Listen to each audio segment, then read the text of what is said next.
So today we're going to have a quick revision of dividends chapter for CMA final, and let's learn about dividends. Okay, so what is dividend? Dividend is cash given by the company to its shareholders, and it is given out of the profit of a company that is not retained in the business, and it's distributed proportionately to the amount of paid up share capital held by the shareholders.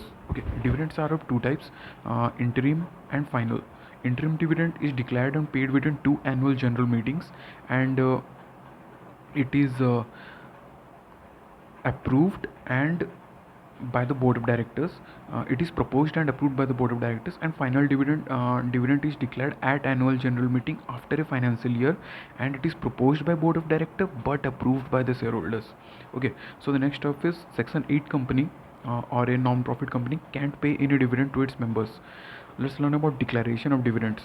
Okay, so dividend is declared from profit of current financial year after providing for depreciation, profit of previous financial years, or money or grants received by central government or state government. Okay, so next is interim dividends. Interim dividend is usually declared from surplus in profit and loss account or out of profits of financial year in which interim dividend is sought to be declared. Next is profit of financial year till the quarter preceding the date of declaration. Okay, but you have to remember that if losses occurred at the quarter preceding date of declaration of dividend, then the rate of interim dividend cannot be higher than average dividend by the company during immediately preceding 3 financial years. Okay, so the next is dividend and interim dividend deposited in scheduled bank in a separate account created by the company within 5 days from date of declaration. And you have to remember that this is not required to be followed by government company in which entire paid up share capital is held by central government, state government, or something like that. Okay, the next point is dividend payable to shareholders or bankers in cash may be paid by check, warrant, or any electronic mode. And next is company fails to comply with the provisions of prohibition on acceptance of deposits by the public or repayment of deposits etc. accepted before the commencement of this act shall not declare dividend so as long as default continues. Okay, next is rule 3. Okay, inadequacy. In case of inadequacy of profits, dividend can be declared out of free reserves, but this has to be in regard to certain conditions. Such as conditions are: rate of dividend shall not exceed average of 3 preceding financial year dividends, preceding previous year dividends. Total amount drawn from free reserves shall not exceed 1/10 of sum of paid up share capital and free reserves. Amount withdrawn first should be utilized to set up losses. Balance of reserve after withdrawal shall not fall below 15% of paid up share capital. Okay, next we are going to learn about unpaid dividend account. So in this section, we are going to learn about that dividend declared has not been paid or claimed within 30 days. It shall be deposited to a special account to be opened by the company in any scheduled bank to be called as unpaid dividend account within 7 days from the date of expiry of 30 days of the dividend. Or next is within 90 days of transfer to unpaid dividend account, company to prepare statement containing names, last known address, and dividend amount, and place on company website and website approved by the central government.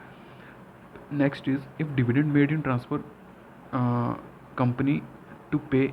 If default is made in transfer, then company to pay interest at the rate of 12%. And failure to comply with this section, company will be fined from 5 lakh to 25 lakhs. Officer will be fined from 1 lakh to 5 lakh. Any person claiming to be entitled to money transferred to unpaid dividend account may apply to the company for claiming of the money or anything. Next is money transferred to unpaid dividend account unclaimed for 7 years to be transferred to IEPF or Investor Education Protection Fund along with the interest accrued on it.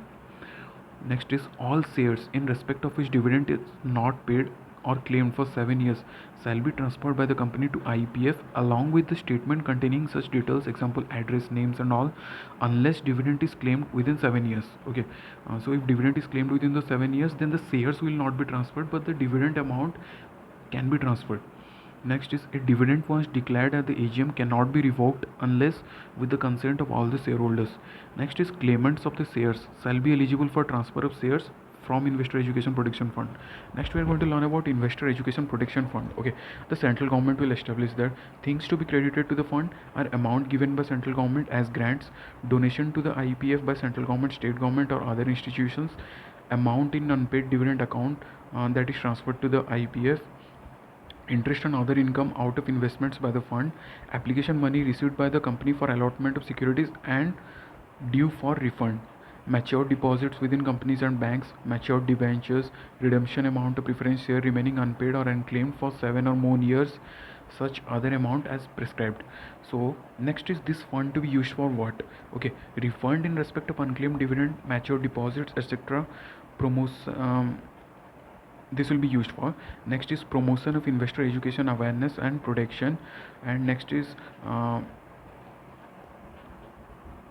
distribution of disgorged amount among eligible applicants, reimbursement of legal expenses incurred in pursuing class action lawsuits by members, tribunals, etc.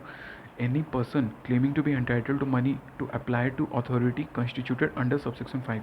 Okay, central government shall constitute by notification an authority for administration of the fund consisting of chairperson and other members not exceeding 7 and a CEO as central government may appoint.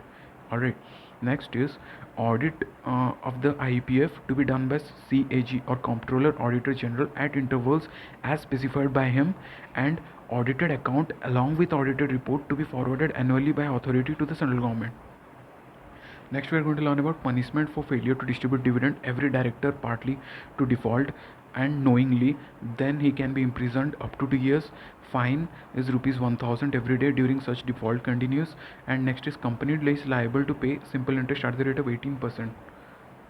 But there are some exceptions for punishment for failure to distribute dividends. Is that if the failure is due to operation of any law and shareholder gave specific direction for deposit of the dividend and the direction could not be complied with, and it has been communicated to him. All right, so next is dispute regarding right to receive dividend. Next is dividend lawfully adjusted by company against any sum due from shareholder. Next is for any other reason not due to default in any part of the company. Okay, this is it for dividend. Thank you.